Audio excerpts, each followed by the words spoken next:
ನಮ್ಮ ಮುತ್ಯ ಈಗಿಲ್ಲ. ನಮ್ಮ ಮುತ್ಯ ನನಗೆ ಏನ್ ಮಾಡ್ತಾ ಇದ್ದ, ಗೋವಿನ ಮೂತ್ರ ತಗೊಂಡು ಅವನು ಕುಡಿತಾ ಇದ್ದ. ಅದೇ ಗೋವಿನ ಮೂತ್ರದಿಂದ ನನ್ನ ಮುಖ ತೊಳಿತಾ ಇದ್ದ. ಆ ದಿನಗಳು ನನಗೆ ಇವತ್ತಿಗೂ ಕೂಡ ಇಸ್ಲಾಂ ಧರ್ಮದ ಎಲ್ಲ ಮೌಲ್ಯಗಳಿಗೆ ನಾನು ಸವಾಲ್ ಹಾಕ್ತೇನೆ. ಏನ್ ಮಾಡ್ಲತ್ತೀರಿ ನೀವೆಲ್ಲ? ಇಸ್ಲಾಂ ಧರ್ಮದ ಎಲ್ಲ ಉಲೇಮಾಗಳಿಗೆ, ಧರ್ಮ ಪ್ರಚಾರಕರಿಗೆ ಈ ನಾಳೆ ಬರ್ತಕ್ಕಂಥ ಬಕ್ರೀದಿಗೆ ನೀವು ಏನ್ ಸಂದೇಶ ಕೊಡ್ತೀರಿ? ನೀವು ಜಗತ್ತಿಗೆ ದಾಸೋಹದ ದಾರಿದೀಪವನ್ನು ತೋರಿಸಿಕೊಟ್ಟಂತ ಈ ಶ್ರೇಷ್ಠ ನೆಲದಲ್ಲಿ ಯಾವುದೇ ಕಾರಣಕ್ಕೂ ಗೋ ಹತ್ಯೆ ಆಗಬಾರದು. ಗೋ ಹತ್ಯೆ ವಿರುದ್ಧ ನನ್ನ ಹೋರಾಟ ಅಂತಕ್ಕಂಥ ನಿಟ್ಟಿನಲ್ಲಿ ಕೆಲವು ವಿಚಾರಗಳನ್ನ ನಾನೊಬ್ಬ ಶಾಸಕನ ಅಂದಕ್ಕಿಂತ ದೊಡ್ಡದಾಗಿ ನಾನೊಬ್ಬ ಗೋರಕ್ಷಕ ಅಂತ ಹೇಳಿ ನಾನು ಹೇಳ್ಕೋಬೇಕು ಅಂತ ನನಗೆ ಹೆಮ್ಮೆ ಆಗ್ತದೆ ಸ್ನೇಹಿತರೆ. ಯಾಕಪ್ಪ ಶಾಸಕನಕ್ಕಿಂತ ಗೋರಕ್ಷಕನ ಸ್ಥಾನ ಯಾಕೆ ದೊಡ್ಡದು? ನಾನು ಸಣ್ಣವಿದ್ದಾಗ ನಮ್ಮ ಮುತ್ಯ ಈಗಿಲ್ಲ. ನಮ್ಮ ಮುತ್ಯ ನನಗೆ ಏನ್ ಮಾಡ್ತಾ ಇದ್ದ, ಗೋವಿನ ಮೂತ್ರ ತಗೊಂಡು ಅವನು ಕುಡಿತಾ ಇದ್ದ. ಅದೇ ಗೋವಿನ ಮೂತ್ರದಿಂದ ನನ್ನ ಮುಖ ತೊಳಿತಾ ಇದ್ದ. ಆ ದಿನಗಳು ನನಗೆ ಇವತ್ತಿಗೂ ಕೂಡ ಸ್ನೇಹಿತರೆ ನೆನಪಿದೆ. ಗೋ ಮಾತೆ ಅದು, ಅದಕ್ಕೆ ಸರಿ ಸಮಾನವಾದಂತದ್ದು ಇನ್ನೊಂದು ಈ ಜಗತ್ತಿನಲ್ಲಿಲ್ಲ ಅಂತ ಹೇಳಿ ನಾವು ನಂಬಿದವರು, ನಾವು ಹಿಂದೂಗಳು. ಸ್ನೇಹಿತರೆ, ಈ ನೆಲದಲ್ಲಿ ಗೋವುಗಳ ಸಂರಕ್ಷಣೆ ಆಗಬೇಕು. ಗೋವುಗಳ ಸಂರಕ್ಷಣೆ ಆಗಬೇಕು. ಗೋವುಗಳು ಉಳಿಬೇಕಾದ್ರೆ ನಂದಿ ಉಳಿಬೇಕು, ಎತ್ತುಗಳು ಉಳಿತಕ್ಕಂಥ ಕೆಲಸ ಈ ನಾಡಿನಲ್ಲಿ ಆಗಬೇಕು. ಸ್ನೇಹಿತರೆ, ಸುಮಾರು ವರ್ಷಗಳಿಂದ ಕೈಲಾದಷ್ಟು ಒಂದು ಸಣ್ಣ ಪ್ರಯತ್ನ, ಒಂದು ಅಳಿಲು ಸೇವೆ ಗೋಗಳನ್ನ ಉಳಿಸಲಿಕ್ಕಾಗಿ ನಾನು ಮಾಡ್ತಾ ಇದ್ದೇನೆ. ಬದುಕಿರುವವರೆಗೂ ಕೂಡ ಆ ಗೋವುಗಳು ಉಳಿಸಲಿಕ್ಕಾಗಿ, ಆ ಸಂತತಿ ಬೆಳೆಸಲಿಕ್ಕಾಗಿ ಮೈಯಲ್ಲಿ ಉಸಿರಿರುವವರೆಗೆ ನಾನು ಪ್ರಾಮಾಣಿಕವಾಗಿ ಆ ಕೆಲಸ ಮಾಡ್ತೇನೆ. ವಿಶೇಷವಾಗಿ ನಾನು ಗೋರಕ್ಷಣೆ ಕೆಲಸ ಮಾಡ್ತಕ್ಕಂಥ ಸಮಯದೊಳಗ ಒಬ್ಬ ಸ್ನೇಹಿತ ಎಲ್ಲಿಂದೋ ಕಮಿಟ್ ಮಾಡಿದ್ದ. ಬಹುತೇಕಾದ ಮುಸ್ಲಿಂ ಇರಬಹುದು. ಶರಣು ಸಲ್ಗರ್, ನೀನು ಮೊದಲ ಗೋವುಗಳು, ಎತ್ತುಗಳು ಖಡ್ಗರಿಗೆ ಮಾರೋದು ನಿಂದಿಸ್ಬೇಕಂತ ಹೇಳಿ ನಿಮ್ ಹಿಂದೂಗಳಿಗೆ ಹೇಳಪ್ಪ ಅಂತ ಹೇಳಿ ಒಂದು ಕಮೆಂಟ್ ನೋಡಿ ನಿಜವಾಗಿ ನನಗೆ ನೋವಾಯಿತು. ಒಂದ್ ಕಡೆ ಆ ಮಾತು ಸತ್ಯ. ಅದು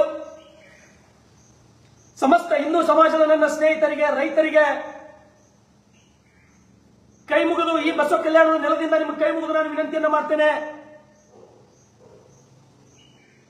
ಯಾವ ಆಕಳು ನಿಮಗಾಗಿ, ನಿಮ್ಮ ಮಕ್ಕಳಿಗಾಗಿ, ನಿಮ್ಮ ಪೀಳಿಗೆಗಾಗಿ 15 ವರ್ಷ ಸತತ ಹಾಲು ಕೊಟ್ಟು ನಿಮ್ಗೆ ದೊಡ್ಡವರಾಗಿ ಮಾಡ್ತದೋ, ಯಾವ ಎತ್ತು ನಿಮ್ಮ ಮನೆಯೊಳಗೆ 15-20 ವರ್ಷ ದುಡಿದು ನಿಮ್ಮ ಕುಟುಂಬಕ್ಕೆ ಆಸರೆಯಾಗಿ ಬೆನ್ನೆಲುಬಾಗಿ ನಿಂತು ನಿಮ್ಮ ಬದುಕಿಗೆ ಆಸರೆಯಾದಂತ ಎತ್ತಿಗೆ ವಯಸ್ಸಾದ ಬಳಿಕ ನೀವೇನ್ ಮಾಡ್ತೀರಿ, ಖಡ್ಗರಿಗೆ ಒಯ್ದು ಮಾರ್ತಿರಲ್ಲ, ಧಿಕ್ಕಾರವಾಗಲಿ ಅಂತ ಹೇಳಿ ಅಂತವ್ರಿಗೆ ನಾನು, ಒಂದ್ ವೇಳೆ ಈ ತಪ್ಪು ನನ್ನ ತಂದೆನೂ ಕೂಡ ಮಾಡಿದ್ರ ಅಂತರ್ ವಂಶ ನಿರ್ವಂಶವಾಗಲಿ ಅಂತ ಹೇಳಿ ನನಗೆ ಹೇಳ್ಬೇಕನ್ನಿಸ್ತದ. ಆದ್ರೂ ಕೂಡ ಒಬ್ಬ ಶಾಸಕನಾಗಿ ಇಂಥ ಕೆಟ್ಟ ಪದಗಳು ನನ್ನಿಂದ ಬರಬಾರದು ಸ್ನೇಹಿತರೆ. ಕೈ ಮುಗಿತೇನೆ, ನಿಲ್ಲಿಸಬೇಕು ಆ ಕೆಲಸ ನೀವು. ಇವತ್ತು ನಾವು ಸಣ್ಣಾಗಿದ್ದಾಗ ಹಾಲಾಗಿ ತಿಪ್ಪಿ ಗೊಬ್ಬರ ಹೋಗ್ತಿತ್ತು. ಇವತ್ತು ಗೋ ಹತ್ಯೆ ಅತಿಯಾದ ಪ್ರಕರಣ, ಅತಿಯಾದ ಪ್ರಯುಕ್ತ ಸಾವಯವ ಕೃಷಿ ಅಂತಕ್ಕಂಥದ್ದು ನಿಂತು ಹೋಗಿದೆ ಸ್ನೇಹಿತರೆ. ನನಗೊಂದೊಂದ್ಸಲ ಆಶ್ಚರ್ಯ ಅನಿಸ್ತದೆ, ಏನಪ್ಪಾ ಇದು? ವಿಶೇಷವಾಗಿ ಮುಸ್ಲಿಮರು, ಅಲ್ಪಸಂಖ್ಯಾತರು ಯಾಕಪ್ಪ ಈ ರೀತಿ ನೀವು ಗೋ ಹತ್ಯೆಯನ್ನು ಮಾಡಿ ಬದುಕಬೇಕು? ಇನ್ನೇನು ಬಕ್ರೀದ್ ಬಂತಂದ್ರೆ ಸಾಕು ಸಾವಿರಾರು ಗೋ ಹತ್ಯೆಗಳು ಮಾಡಬೇಕು. ಸಮಸ್ತ ಎಲ್ಲ ಮುಸಲ್ಮಾನರಿಗೆ ನಾನು ಸವಾಲ್ ಹಾಕ್ತೇನೆ ನಿಮಗ.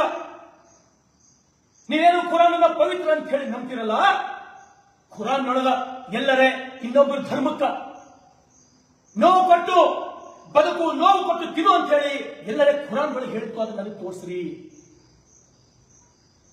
ಇಸ್ಲಾಂ ಧರ್ಮದ ಎಲ್ಲ ಮೌಲ್ಯಗಳಿಗೆ ನಾನು ಸವಾಲ್ ಹಾಕ್ತೇನೆ. ಏನ್ ಮಾಡ್ಲತ್ತೀರಿ ನೀವೆಲ್ಲ?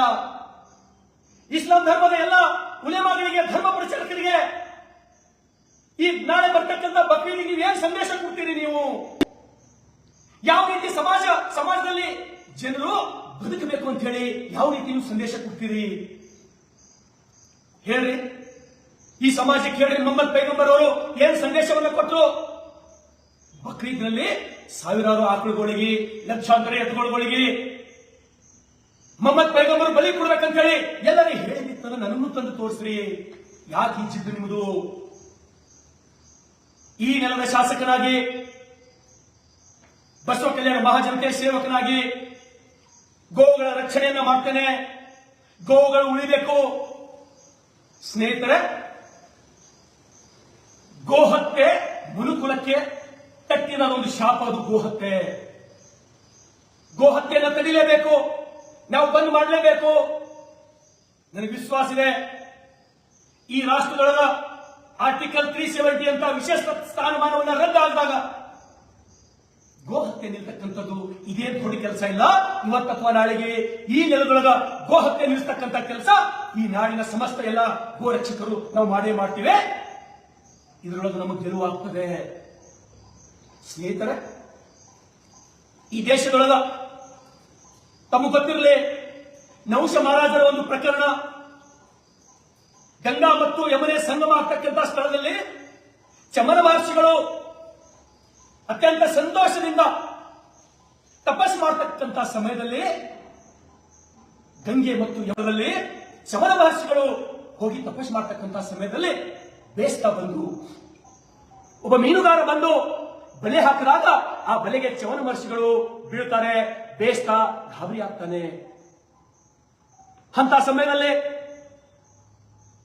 ಬೇಸ್ತಾ ಚಮನ ಮಹರ್ಷಿಗಳು ಹೇಳ್ತಾರೆ, ನಾನು ಬಿಡ್ತೀನಿ ಗುರುಗಳೇ, ತಪ್ಪಾಯ್ತಂದು. ಬೇಸ್ತಾ ಹೇಳ್ತಾನೆ, ನನಗೆ ಬಿಡ್ಲಕ್ಕೆ ಅಧಿಕಾರ ನಿನಗಿಲ್ಲ, ಇಲ್ಲಿನ ಮಹಾರಾಜನೇ ಬರಬೇಕು. ನನಗೆ ಈ ಬಲೆ ಬಿಡಿಸ್ಬೇಕಂದ್ರೆ ನೀನು ಬಿಡಬಾರ್ದು, ಮಹಾರಾಜನೇ ಬರಬೇಕು ಅಂದಾಗ ಬೇಸ್ತಾ ಗಾಬರಿಯಾಗಿ ನಹುಷ ಮಹಾರಾಜರಿಗೆ ಕರೆಯನ್ನು ಕೊಡ್ತಾನೆ. ಚವನ ಮಹರ್ಷಿಗಳು ಬಲೆಯಲ್ಲಿ ಬಿದ್ದಂತ ಆ ಸುದ್ದಿಯನ್ನು ಕೇಳಿ ನಹುಷ ಮಹಾರಾಜರು ಆ ಸ್ಥಳಕ್ಕೆ ಬರ್ತಾರೆ. ಗಾಬರಿ ಆಗ್ತಾರೆ. ತಪ್ಪಾಯ್ತು ಗುರುಗಳೇ. ಚವನ ಮಹರ್ಷಿಗಳೇ, ತಪ್ಪಾಯ್ತು.